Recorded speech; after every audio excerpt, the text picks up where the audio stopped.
आगे बढ़ते खबरों में और आपको बता दें, मध्य पूर्व में युद्ध जैसे हालात और गहरा चुके हैं। कुवैत बोला है कि अब भी जारी है ईरानी ड्रोन हमले। कई ड्रोन हमलों को एयर डिफेंस ने इंटरसेप्ट कर दिया है, लेकिन हमले लगातार जारी है। अमेरिकी ठिकानों की सुरक्षा बढ़ा दी गई है। पूरे खाड़ी क्षेत्र में हाई अलर्ट भी इसी के साथ जारी कर दिया गया है। तो देखिए, मध्य पूर्व में हालात लगातार गंभीर होते जा रहे हैं। कुवैत ने इस बीच एक बड़ा बयान देते हुए कहा है कि अब वो भी ईरान की ओर से हो रहे ड्रोन हमलों का सामना कर रहा है।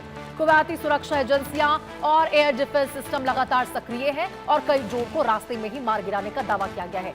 अमेरिकी सैन्य ठिकानों की सुरक्षा भी बढ़ा दी गई है, जबकि देखिए पूरे खाड़ी क्षेत्र में हाई अलर्ट भी लागू कर दिया गया है। ईरान और अमेरिका के बीच बढ़ते सैन्य टकराव के बीच ड्रोन हमलों की ये नई लहर क्षेत्रीय सुरक्षा के लिए एक बहुत बड़ी चुनौती बन गई है, क्योंकि देखिए ईरान की ओर से कुवैत पर बार बार हमले किए जा रहे हैं। कभी एयरपोर्ट को निशाना बनाया जाता है, कभी यूएस एयरबेस को निशाना बनाया जाता है, और अब देखिए यहां पर कुवैत ने कहा है कि वो भी पुरजोर तरीके से यहां पर रोक रहा है, इंटरसेप्ट कर रहा है। अब देखिए जो संघर्ष है वो किसी भी वक्त किसी भी समय व्यापक रूप ले सकता है। ये तस्वीरें बयां कर रही है।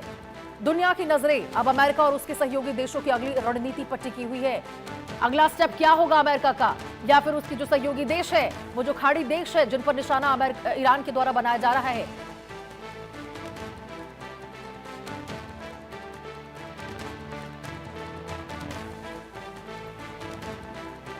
और वहीं देखिए समुद्री सुरक्षा एजेंसियां भी अलर्ट मोड पर आ चुकी है। राहत और बचाव अभियान जारी है। बड़े हमले ईरान की ओर से किए गए हैं। खाड़ी क्षेत्र में वैश्विक शिपिंग पर खतरा मंडरा चुका है।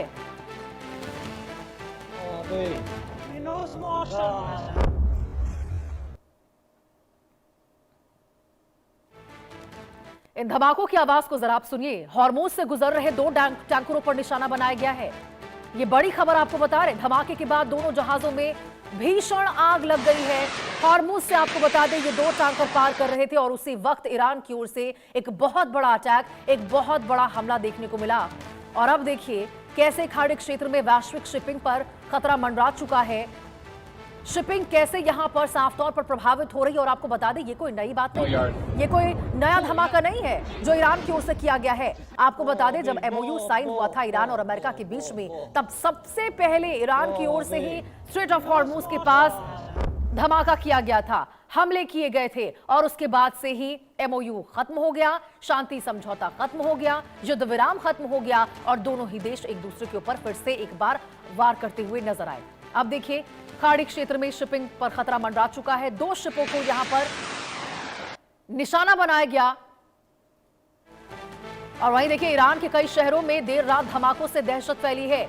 अमेरिका की ओर से भी हमला किया गया है। हॉर्मूज से गुजर रहे दो टैंकरों में भी इस दौरान भीषण ब्लास्ट हुआ है। तो देखिए कैसे अखाड़ा बन चुका है स्ट्रेट ऑफ हॉर्मूज। हर कोई चाहता है, चाहे अमेरिका हो या फिर चाहे ईरान हो, दोनों ही देश चाहते हैं कि कैसे स्ट्रेट ऑफ हॉर्मूज में अपना नियंत्रण, कंट्रोल इतना ज्यादा स्थापित कर ले, क्योंकि देखिए उनको पता है 20% तेल यदि विश्व में स्ट्रेट ऑफ हॉर्मूज से जा रहा है, तमाम देश इसका इस्तेमाल कर रहे हैं, तो आप समझिए कि कैसे उनके लिए कितना महत्वपूर्ण स्ट्रेट ऑफ हॉर्मूज है, ये मार्ग कितना महत्वपूर्ण है। और यही वजह है कि अमेरिका की ओर से यहां पे 20% टोल लगाने की बात कही गई थी। हालांकि देखिए अमेरिका ने कहा कि हमने खाड़ी देशों के साथ, पश्चिम देशों के साथ बातचीत की है और बातचीत के बाद वहां पे उन्होंने अपने इस बात को, इस फैसले पर यू टर्न ले लिया। 20% टोल लगाने की बात जो अमेरिका की ओर से कही गई थी वो वापस ले लिया गया अमेरिकी राष्ट्रपति डोनाल्ड ट्रंप की ओर से। लेकिन बावजूद इसके देखिए ईरान की ओर से भी लगातार कहा जा रहा है कि हमारा ही कंट्रोल है स्ट्रेट ऑफ हॉर्मूज के पास। और यही वजह है कि देखिए दोनों ही कंट्रोल की बातें कर रहे हैं, दोनों ही अपने अपने नियंत्रण को स्थापित करना चाहते हैं स्ट्रेट ऑफ हॉर्मूज में, और उसके एवज में, उसके जद में वहां से गुजर रहे जो भी जहाज है उन पर हमला किया जा रहा है। अभी देखिए कुछ दिन पहले ही हमले में, ईरान के हमले में एक भारतीय नाविक की भी मौत हुई थी, जिस पर भारत ने भी सख्त रुख अपनाया था।